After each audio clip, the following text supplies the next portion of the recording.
When I first visited the US as a Prime Minister, India was the 10th largest economy in the world. 10th. Today, India is the 5th largest economy. India will be the 3rd largest economy soon.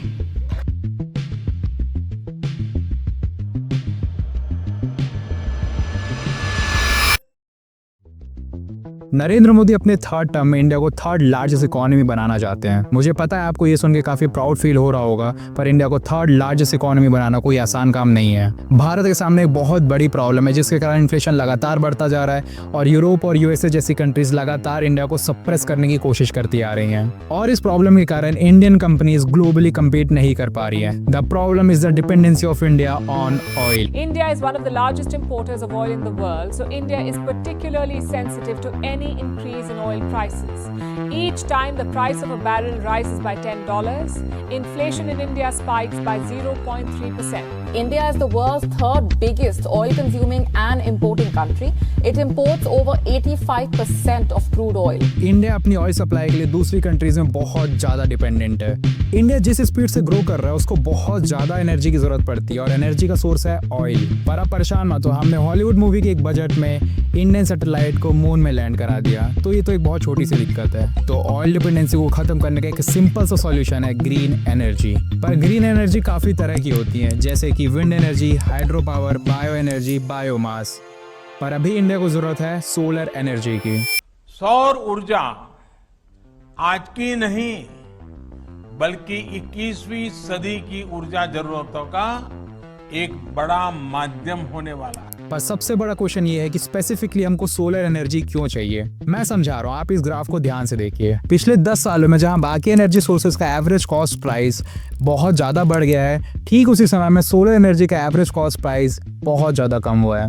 मतलब solar energy से बनने वाली बिजली का rate बहुत ज़्यादा कम हुआ है। अगर विंड मिल की बात की जाए तो इसको काफ़ी ज़्यादा स्पेस की ज़रूरत होती है और ये हर शहर में इंस्टॉल करना पॉसिबल नहीं है और ग्रीन हाइड्रोजन के प्लांट को बनाने में और मेंटेन रखने में बहुत ज़्यादा कॉस्ट लगता है। पर सोलर एनर्जी से इलेक्ट्रिसिटी जनरेट करने का प्रोसेस बहुत आसान है। आप अभी मार्केट जाके एक सोलर पैनल खरीद सकते हैं, अपने छत में इंस्टॉल कर सकते हैं and you are all set to generate electricity from that solar panel. और इंडिया के पास एक जियोग्राफिकल एडवांटेज भी है। इंडिया इक्वेटर के बहुत ज़्यादा पास है जिसके कारण बाकी कंट्रीज़ के कंपैरिजन में इंडिया में ज़्यादा सनलाइट आती है और ज़्यादा सनलाइट का मतलब ज़्यादा ग्रीन एनर्जी। एक मिनट रुकिए, अगर अभी तक आपने हमारे चैनल को सब्सक्राइब नहीं किया तो सब्सक्राइब कर दीजिए, क्योंकि नेक्स्ट वीडियो में हम लोग सेमीकंडक्टर इंडस्ट्री का पूरा डिटेल एनालिसिस करने वाले हैं और आप ये QR कोड को स्कैन करके हमारे व्हाट्सएप ग्रुप को भी ज्वाइन कर सकते हैं जो कि टोटली फ्री है। आज के टाइम में इंडिया ग्लोबली एक सोलर पावर हब बनता जा रहा है। 2018 से 2024 तक इंडिया की सोलर इंस्टॉल कैपेसिटी 24.8 CAGR से ग्रो हो रही थी और रिपोर्ट्स के हिसाब से 2024 से 2028 तक इंडिया की सोलर इंस्टॉल कैपेसिटी 24.7 CAGR से ग्रो होगी। आज के टाइम में इंडिया के पास 81.8 गीगावाट्स की सोलर इंस्टॉल कैपेसिटी है और 2028 तक ये कैपेसिटी 198 गीगावाट्स की हो जाएगी। यहाँ तक कि गवर्नमेंट का टारगेट है 2030 तक इस कैपेसिटी को 280 गीगावाट्स तक लेके जाया जाए, जो कि बहुत बड़ी बात है। अगर इंडिया को ग्लोबली बाकी देशों से कंपेयर किया जाए तो सोलर इंस्टॉल कैपेसिटी में इंडिया 4th रैंक में है। No doubt China first position में है with more than 600 gigawatts of install capacity. इस चार्ट को ध्यान से देखिए। थर्मल एनर्जी फ्यूचर में 2.6% CAGR से ग्रो होगी, न्यूक्लियर एनर्जी 18% CAGR से ग्रो होगी, विंड एनर्जी 8.4% CAGR से ग्रो होगी, लेकिन सोलर एनर्जी 24.7 CAGR से ग्रो होगी। इंडिया में सोलर इंडस्ट्री इतनी तेजी से ग्रो कर रही है, इसके पीछे गवर्नमेंट की स्कीम्स और पॉलिसीज का बहुत बड़ा कंट्रीब्यूशन है। सबसे पहली पॉलिसी है प्रधानमंत्री कुसुम योजना। ये स्कीम का फोकस है कि इंडिया में जितने भी डीजल बेस्ड एग्रीकल्चरल पंप्स हैं उनको सोलर पंप से रिप्लेस कर दिया जाए। इस पूरे प्रोसेस में जितना भी खर्चा आएगा उसका 30 to 50% सब्सिडी गवर्नमेंट पे करेगी। ये पूरी पॉलिसी 3 कंपोनेंट्स में डिवाइडेड है। पहले कंपोनेंट में गवर्नमेंट 10,000 मेगावाट के डिसेंट्रलाइज्ड ग्राउंड माउंटेड ग्रिड को सोलर पावर प्लांट से कनेक्ट करना चाहती है। सेकंड कंपोनेंट में government 20 lakh solar power agricultural pumps को इंस्टॉल करना चाहती है और थर्ड कंपोनेंट में गवर्नमेंट का टारगेट है कि 15 लाख डीजल बेस्ड पंप को ग्रिड कनेक्टेड सोलर पंप से रिप्लेस किया जाए। और आज तक गवर्नमेंट ने इस स्कीम के अंडर ये सारे नंबर्स को अचीव कर लिया है और ये स्कीम को पूरी तरह से इंप्लीमेंट करने के लिए गवर्नमेंट को हर साल 34.8 गीगावाट्स के सोलर पैनल की जरूरत पड़ेगी। और इंडिया के कई शहरों में आज सोलर पार्क्स बनाए जा रहे हैं, जिसके लिए इंडिया को 30.7 गीगावाट्स के सोलर पैनल्स की जरूरत हर साल होने वाली है। पीएम सूर्य घर मुफ्त बिजली योजना में गवर्नमेंट को हर साल 30 गीगावाट्स की और सीपीएसयू फेज 2 स्कीम में हर साल 12 गीगावाट्स के सोलर पैनल की जरूरत होगी। अब आपको ये बात तो समझ में आ गई होगी कि इंडिया को हर साल कितने ज्यादा सोलर पैनल्स की जरूरत पड़ने वाली है। सब कुछ कितना अच्छा लग रहा है ना, ऑयल डिपेंडेंसी का सॉल्यूशन भी मिल गया, सोलर सेक्टर भी बहुत अच्छे से ग्रो हो रहा है। पर यहाँ पे बहुत बड़ी प्रॉब्लम छुपी हुई है। इंडिया को जितने सोलर पैनल्स की जरूरत है, इंडिया उतने सोलर पैनल्स मैन्युफैक्चर ही नहीं कर पा रहा है, और वो सोलर पैनल्स के लिए इंडिया डिपेंड है चाइना में।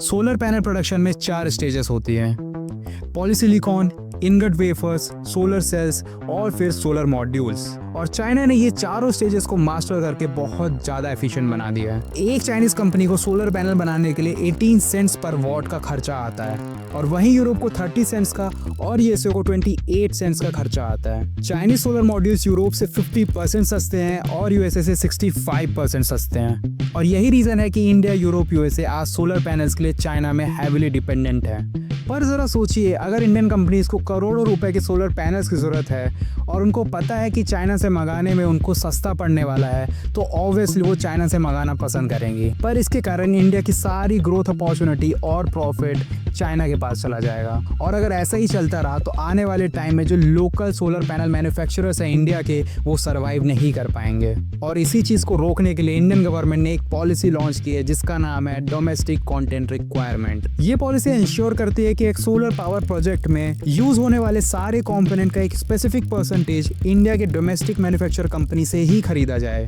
अब भले वो पैनल कितना भी महंगा हो, आपको एक स्पेसिफिक परसेंटेज इंडियन कंपनी से ही खरीदना पड़ेगा। करंट ईयर 2024 में मिनिमम डोमेस्टिक रिक्वायरमेंट 40% है, 2025 में ये 45% होगी, 2026 में 50% और उसके बाद 55% तक हो जाएगी। डीसीआर पॉलिसीज ये 3 कैटेगरीज में एप्लीकेबल होती है: grid connected solar power plants, rooftop solar installation project और off grid solar solutions. DCR policy के कारण फॉरेन प्लेयर्स इंडिया में आसानी से नहीं आ सकते हैं, जिसका बेनिफिट इंडियन कंपनीज को मिलेगा। और ये पॉलिसी ये चीज को कंफर्म करती है कि इंडिया में सोलर पैनल, सोलर सेल्स और सोलर मॉड्यूल्स की डिमांड बनी रहेगी। इंडिया की पूरी डिमांड डोमेस्टिक प्लेयर्स फुलफिल नहीं कर सकते, जिसके कारण कुछ सोलर पैनल्स इंडिया को बाहर से मंगाने पड़ते हैं। पर इसमें भी एक बेसिक कस्टम ड्यूटी एप्लीकेबल है ताकि इंडिया में सोलर पैनल्स की ओवर सप्लाई ना हो जाए। सोलर मॉड्यूल्स में 40% इंपोर्ट ड्यूटी एप्लीकेबल है, सोलर ग्लास में 10% और सोलर सेल्स में 25%। इंडियन सोलर कंपनीज के लिए एक और अच्छी खबर है कि यूएसए और यूरोप ने चाइना की कुछ कंपनीज में सैंक्शन लगा दिया है। चाइना वर्ल्ड का नंबर 1 मैन्युफैक्चरर है और इस पोजीशन को मेंटेन करने के लिए चाइना चाइल्ड लेबर और फोर्स लेबर का यूज करता है। और जैसे ये बात मीडिया में लीक हुई, यूरोप और यूएसए ने चाइनीज के कुछ पर्टिकुलर कंपनीज में सैंक्शन लगा दिए हैं, जिसका सीधा फायदा इंडियन कंपनीज को हुआ। और एक्सपेक्टेड है कि इंडियन कंपनीज को $2 बिलियन का मार्केट अपॉर्चुनिटी मिलेगा, जिसका सीधा फायदा आज की डेट में वारी एनर्जीज को मिल रहा है। These are all Indian listed companies with their cell modules and wafer capacity. वारी एनर्जी का प्री केपेक्स में 12 गीगावाट का मॉड्यूल कैपेसिटी है, 6 गीगावाट की वेफर कैपेसिटी है और 11.4 गीगावाट्स की सेल कैपेसिटी है। और इनका प्रपोज्ड एक्सपेंशन कैपेसिटी 21 गीगावाट्स का है, जो अल्टीमेटली 30 गीगावाट्स तक जाएगा। Similarly these are the numbers for Vikram solar, premium energy, Solex energy and Websol. अब इनका इबिट्टा मार्जिन समझ लेते हैं। 2024 में वारी एनर्जी का इबिट्टा मार्जिन 13.8% था और इनका आरओसी 40% है। वारी एनर्जी अभी रिसेंटली पब्लिक हुई है, जिसके पीछे का रीजन है कि उनको बहुत ज्यादा फंड्स की जरूरत थी केपेक्स के लिए। Vikram solar have EBITDA margin of 9%, premium energy have margin of 15.9%। Premier energy का इबिट्टा मार्जिन काफी ज्यादा वारी एनर्जी से, क्योंकि आज की डेट में प्रीमियर एनर्जी के पास सोलर सेल्स की कैपेसिटी है जो कि वारी एनर्जी के पास नहीं है। And Solex have an EBITDA margin of 8%। Recently Websol ने अभी सोलर सेल कैपेसिटी को ऐड किया है, जिसके कारण उनके मार्जिन बहुत अच्छे से अफेक्ट हुए हैं और इसी कारण उनका प्रॉफिट आफ्टर टैक्स 23 करोड़ का हुआ है। ये पूरे सेक्टर में सबसे बड़ा रिस्क है चाइना का solar manufacturing capacity. China dominates the world's solar panel market. 80% of the world's solar panels are made here. In fact, they've installed more in 1 year than the US have in a decade. Jinko Solar जो एक Chinese company है, उसका solar install capacity 130 gigawatt है और आज के date में ये कैपेसिटी पूरे इंडिया का रिक्वायरमेंट का डबल है। पर पिछले 5 सालों में चाइना की सोलर कंपनीज ने स्टॉक होल्डर्स को कोई रिटर्न बना के नहीं दिया, क्योंकि चाइना ने इतने सोलर पैनल मैन्युफैक्चर करे कि पूरे चाइना में सोलर पैनल्स की ओवर सप्लाई हो गई। पर इंडियन कंपनीज काफी अच्छा बिजनेस भी कर रही हैं और स्टॉक होल्डर्स को रिटर्न भी अच्छा बना के दे रही हैं। इसके पीछे 2 बड़े रीजन है, DCR पॉलिसी और सेकंड रीजन है कि USA और यूरोप का सैंक्शन चाइना पे। देखा जाए तो इंडिया का पूरा सोलर सेक्टर गवर्नमेंट की पॉलिसीज के कारण परफॉर्म कर रहा है और जिस दिन US और यूरोप ने चाइना से सैंक्शन हटा दिया, उस दिन इंडियन कंपनीज के मार्जिन बहुत बुरी तरह से अफेक्ट होंगे और कंपनीज को काफी ज्यादा नुकसान होगा। अभी तक तो सब कुछ अच्छा चल रहा है, लेकिन अगर आप इन कंपनीज में इन्वेस्ट करने वाले हैं तो मेक श्योर कि आप इन कंपनीज के बारे में अच्छे से पढ़ लें, गवर्नमेंट पॉलिसीज के बारे में अच्छे से पढ़ लें। अगर आपको ये वीडियो अच्छा लगा तो आप हमारे चैनल को सब्सक्राइब कर सकते हैं, लाइक कर सकते हैं और अगर आपके मन में कोई भी सवाल है तो आप कमेंट करिए, मैं सारे क्वेश्चंस का जवाब दूंगा। और ये QR कोड को स्कैन करके हमारे WhatsApp कम्युनिटी ग्रुप से भी जुड़ सकते हैं।